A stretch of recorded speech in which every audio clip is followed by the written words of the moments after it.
started high school, my mom decided that it was time to buy a family cell phone plan. So she buys one phone for herself, one for my dad, and then one that my brother and I had to leave in the car because back in those days, you were not allowed to bring phones onto school. If you can imagine that's real, trust me, I'm not pulling your leg on that one. But an interesting thing happened shortly after we all got these phones. My brother and I were talking about it, and we realized that between the two of us, it took 6 tries to teach our dad how to check his voicemail. Show of hands, how many people have that version of their story about your own parents? I see, okay, if your hand isn't up, you're not thinking hard enough. Clearly, there is the technological gap. It is present, we know about it, we have studied it extensively. And while you might feel smug in this moment, thinking about how much more technologically savvy you are than your parents, I'm gonna burst that bubble for you. If you decide to have kids, some of you will, your kids are gonna have that story to tell about you. There will come a moment in time where you cannot outpace your kid in terms of technological use and competence and capabilities. So I'm a data nerd first and foremost, so let me give you a little bit of context about why I think that's a really big problem. According to the National Center for Education Statistics, 95% of kids, and when I say kids, I'm talking as young as 3, have some regular access to the internet. Tablets, phones, family computer that they have access to. The Pew Research Center recently published a report interviewing parents, and they found that 71% of parents who have kids under the age of 12 report being concerned that their kids have too much screen time, too much unsupervised access to the internet. They have similar data to talk about parent control efforts. Do you put parent locks on the tablet? Do you monitor your kids' browsing habits and history as you go? You can try all of these things. But a recent study of about 5,600 kids in Montreal showed that just asking the 9 and 10-year-olds, 9 and 10, 69% of them said they could search the internet, play around on it, absent parent control. That they were smart enough to outmaneuver whatever it is their parents were doing to them. And that percentage goes up as you age. So by the age of 17, you're all but guaranteed that you know more than your parents do about how to use the internet. So my takeaway message from all of these data points is that kids at a disturbingly young age are going to be exposed to the wide world of the internet. This can include good things, like if you're a big fan of watching Mr. Beast clips on YouTube. For the record, yeah, a student had to tell me who he is because I'm still not entirely sure. But it can also lead to harmful things. So what are bad things that maybe we don't want young children seeing on the internet? Exposure to porn. That is an incredibly prevalent practice, and it warps psychosexual development. But one thing I'd like to talk about today, as Professor Lang pointed out, is the issue of hate groups and the presence of hate in the internet age. So let's start with the basics. What's a hate group? Logan. It's a group of people that target another group of people that are different than them and choose to hate. So it's a group of people that target other people to hate them. So hate group is hate. Yeah, that's pretty much it.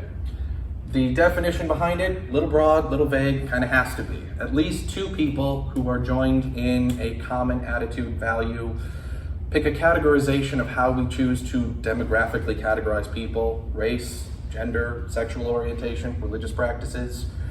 Whatever category you want, there's a category of people that hates that specific category. And it doesn't even need to be based on action. Action against violence or conduct, that is certainly one way of categorizing hate groups, but can also just be wishing bad things, actively trying to malign a group of people. This poses a problem. We can't track that as a concept. I can look at hate crime data reported by the FBI, but that's going to paint an incomplete picture because that's only focusing on criminal incidents. If I want any estimate of how big hate groups are, I need to go to a private nonprofit group tasked with tracking some of these things, such as the Southern Poverty Law Center, which tells us that, at least as of 2020, there's about 838 different hate groups that they're aware of. Bearing in mind, they're painting an incomplete picture as well, so they cannot tell us everything in good faith. That might be a little bit scary, but for most of us, we recognize that this is not something we're going to get drawn into. When we think of hate groups, what do we see? What comes to mind? That. Maybe that one right there. This is what we see. This is what gets broadcast as local news. This is what, if you're scrolling through your Facebook feed, might show up under a news caption, and then you quickly scroll past it because none of us read news stories anymore. We just read headlines, and that simplifies the answer to us. The problem is, that's what hate might look like in the real world, in a very extreme context. It really doesn't look like that in the online world. In the online world, you and I can be anything we choose to present ourselves to be.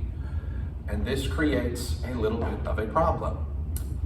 First and foremost, if you can't tell me exactly how many hate groups there are in this country right now, how are you going to tell me how many of them have websites?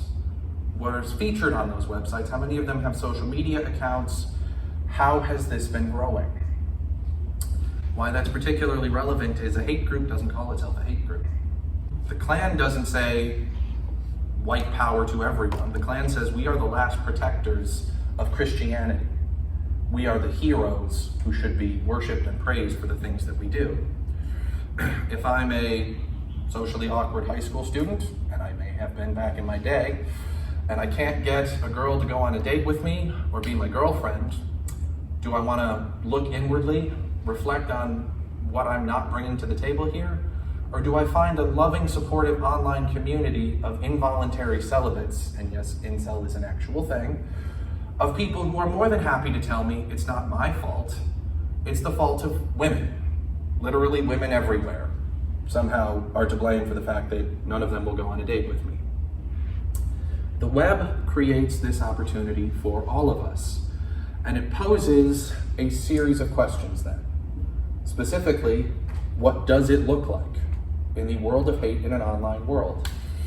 The best way to study it is imperfectly. And of course, I'm about to rattle off a couple details. So one study just tried to track the same white supremacist groups over a multiple period of time, over about 10 years. One author was doing an assessment of constantly going back to Stormfronts or various neo-Nazi groups and tracking how they presented themselves on the web. And right there is problem number one. First, if I'm the leader of such a group, I'm going to maintain a website for all of my members, and the primary message is going to be, we don't promote hate, we protect freedom. That is how I present myself. But there isn't just our main website. There is going to be, every single member of our group might have a satellite website that they maintain for their own personal values or practices. There are going to be blogs. You can start one anytime you choose to. There will be participation in online discussion forums. Thank you, Reddit. That's a wonderful and terrible tool at the same time. So just tracking how big and prevalent and what it looks like creates a headache. And you have to kind of pick and choose which groups you're targeting, how you're going to look at it, and how you want to present the information. So one other study tried to do what's called a content analysis. Dig into web resources and see how they're presenting themselves and what are some common things that hate-based websites offer. Not surprisingly, the most common outcome was links to other hate groups. I am a white supremacist, I'm gonna get together with an anti-Semitic group, and we're gonna share links to each other's content because a lot of our fan base has some crossover effect. If I hate one group, I probably hate another group too. Second, merchandising. Over half websites identified sold product. T-shirts, coffee mugs, frisbees. If I'm in a white power band, I have a dedicated fan base who are gonna buy my CDs. I can make a decent living, even if I'm a terrible musician, and I really can't say because I've never listened to white power music before. Third, and this one's really fun, content aimed at children.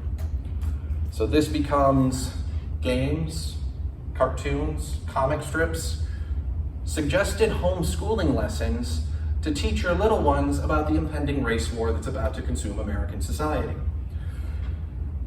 It's hard to quantify. You can't put an exact number on it, but a lot of hate groups within the content directly aimed for child consumption also embed or promote or advocate for violent behavior.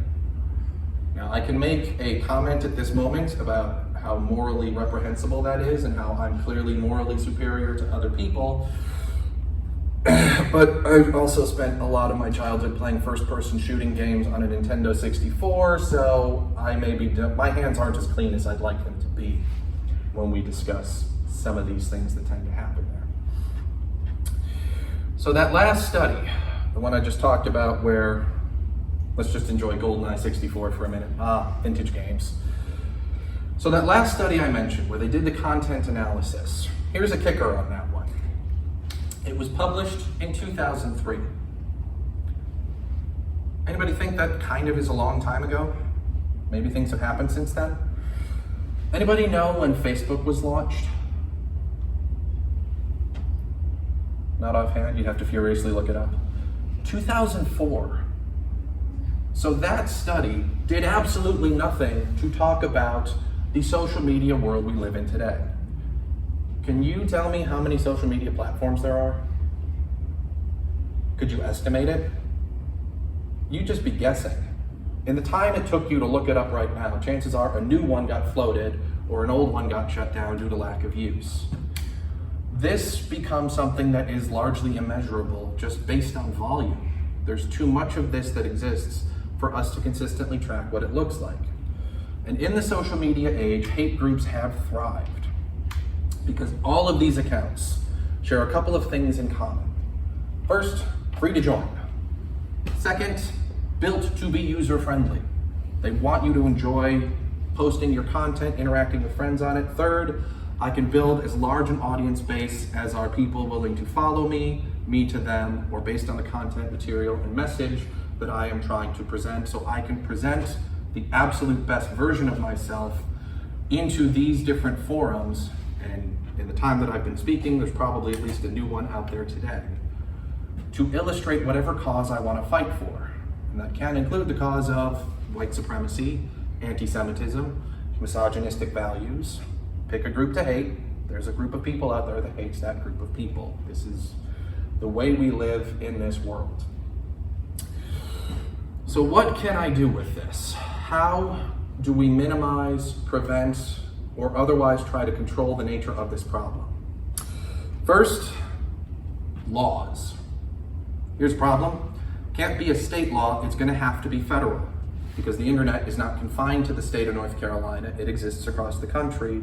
So if we're going to establish rules and regulations about social media platforms and accounts and the nature of hate-based content that exists there, I need to come up with a perhaps better tool looking at the federal level. How quickly does Congress act? I see several of you shaking your heads going, this is never gonna happen. You could look up how many times they've had Zuckerberg in to talk about Facebook content and how quickly we moderate some of that material, but how many have they had about TikTok? How quickly does Congress make a law? Very, very slowly, and by the time they make a law that deals with any of these issues or deals with public awareness content, you're then going to already see the nature of the problem shift. So we can make a law that says Facebook has to present information this way or has to include content warning labels about hate-based material, but we also have TikTok, we also have various other platforms that are likely to exist. So if Congress isn't a viable option here, and I really don't think that it is, how about I go straight to those different institutions? I go to Zuckerberg. I go to, what's his name, the guy in charge of Twitter? Dorsey, I think is his name. I go to all of these people and say, you need to hire staff and maintain better content moderators. We need to police some of the material that gets published there because it does directly contribute to hate-based content and hateful practices in the world in which we live. Except for the most part, they take a hands-off approach. that whole thing about the First Amendment and the issues of freedom of speech, they tend to line more on that side of the argument, and that side protects hate speech content. Also, social media, maybe it doesn't have a perfect track record here. You may recall last year Facebook got into a bit of a scandal because its artificial intelligence tracking system labeled a video of a black man as, "Do you want to watch more videos about primates?" And they did such a good job solving that problem that about 2 weeks ago, the same thing happened. Another video of a couple of black guys out doing whatever they wanted to is uploaded to Facebook. You watch it, and it asks if you want to watch more videos about primates. They have apologized, but that really doesn't necessarily take the sting out of the problem there. So if this isn't going to work as a top-down solution, a law to fix it isn't going to fix the problem because the problem's going to change. Telling Facebook to fix it might eventually result in some resolution to it, but Facebook has its own problems to deal with. And if I am a member of a hate group and you've suspended my Facebook account or whatever online account I have, I'm going to demonstrate the rational, mature behavior that you would expect of a hate group person and say, well, if I'm not welcome in your clubhouse, I'm going to go make my own clubhouse and all my friends are going to come with me, and that'll be that. And we see that happen. That is one of the reasons why there is such a divergence of social media platforms and venues to host whatever attitude, opinion, or perspective you want amplified to the world at large. All right, then, I need to fix this myself. I need to think small. I need to better prepare my child, soon to be children, for the world at large. Only here's a problem. Let's go back to my original story. My daughter is now 4 years old. I am quite confident that I know more about the internet than she does, and that I can do a better job of supervising, restricting, and controlling her access to the web and what she is exposed to on it and what she's presented with. At some point in time, that statement isn't going to be true anymore. I'm smart enough to recognize I will lose that battle. And I also recognize I'm going to lose that battle a lot sooner than I want to. How old were you when you felt like you knew how to navigate the computer, how to get online, and how to play around on it better than your parents did? Think about that for just a second. Probably pretty young. In my own experience, we had internet in our house. I was about 6th grade. And pretty much from day one, I felt like I can do a lot on this that you're just never going to be able to track. So if I can't police what she does, then I need to be able to engage with her on it, to teach her what it is, and to give her some tools that when she eventually comes into contact with hate-based content or hateful people in an online world, she has some skill and some capability to not progress into escalation in ideology or escalation into violence. There is a direct correlation between hate in an online world and violent action that exists in the world at large that we live in. So, final thought on this point then. She's 4. Might be a little bit too young, I hear you say, to introduce hate-based ideology and extremist tendencies to a child of that age. That's a fair point. I will listen to that argument and I'll consider it. On the other hand, I will counter by saying if I wait till she's in high school, I just kick this down for 10 years and I'll just deal with it when she, is rolling into high school. I've probably missed early exposure to what could be hate content at that point in time. I don't have a clear answer on how I need to present this to her. I welcome open discussion on that point.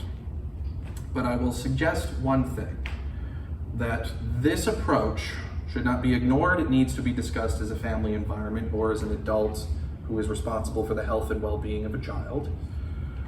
That I should model this approach based on the best available literature from sex ed. And there's 2 elements to take away from that. First, don't consider it a one-time conversation and then it's over. Sexual health experts say make it an ongoing discussion with your child so that your child becomes more aware, comfortable, and can come to you with questions as they age.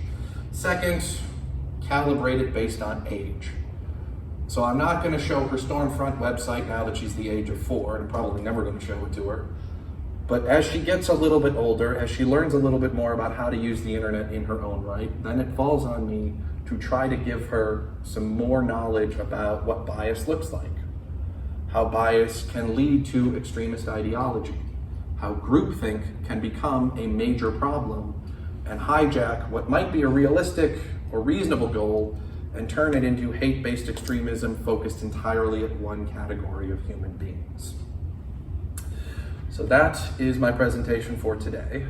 I would be happy to discuss any questions or comments or thoughts that might arise from it. So thank you all.